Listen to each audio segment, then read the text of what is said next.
ser que decidim continuar com fins ara. Si decidim continuar com fins ara, no passa res. Això també és autodeterminació. Decidir desaparèixer és una forma d'autodeterminació. Ja està, ens hem autodeterminat. De vegades la meva dona m'ho diu, Perquè clar, jo em faig moltes xerrades amunt i avall i tal, i pateixo, pateixo, perquè dius, no anem bé. I la meva dona em diu, ei, tio, si això és el que volen els catalans, doncs ja està. Si és el que volen, doncs, i no són prou forts, doncs ja està. O com diu el Pau Vidal, ell hi ha una conferència seva que diu, els porucs no sobreviuen. Perquè clar, el món globalitzat, tothom entén que això és una jungla. És una jungla de cultures que es mengen cultures. Nosaltres som un gatet envoltat de panteres i de lleons. Els lleons i les panteres són les llengües hegemòniques. Hem d'aprendre a esgarrapar perquè no se'ns mengin. Hem d'aprendre a esgarrapar una mica. Nosaltres com a gatet en un món globalitzat només podem sobreviure de dues maneres. Fixeu-vos, de dues. Una, sent ràpids. Per tant, canviar d'allò que no funcioni. Si una cosa no funciona l'hem de canviar. És que el meu dogma diu que això no es pot canviar. El teu dogma m'importa un rave. Hem de canviar.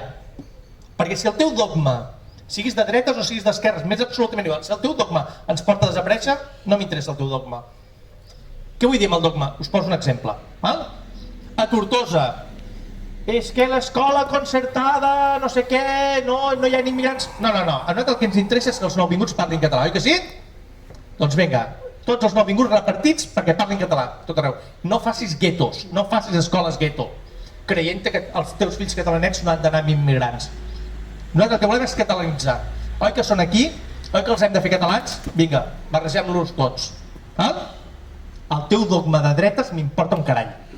Si no és que no ets catalanista. L'altre exemple. Home, és que clar, som un sol poble, l'escola catalana, l'Hospitalet de Llobregat... Perdona'm, a l'Hospitalet de Llobregat hi ha un 10% de catalanoparlants, nens. No arriba al 10%.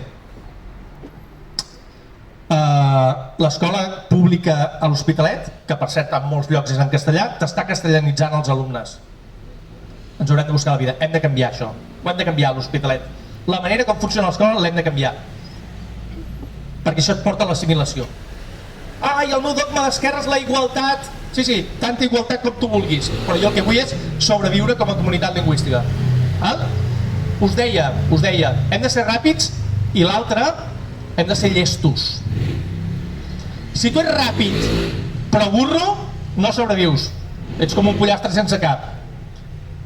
Si tu ets llest però lent, no sobrevius.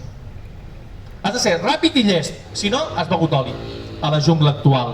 Per tant, posem-nos això al cap. Deixem els dogmes, deixem les històries i mirem quina és la millor manera de sobreviure com a comunitat lingüística.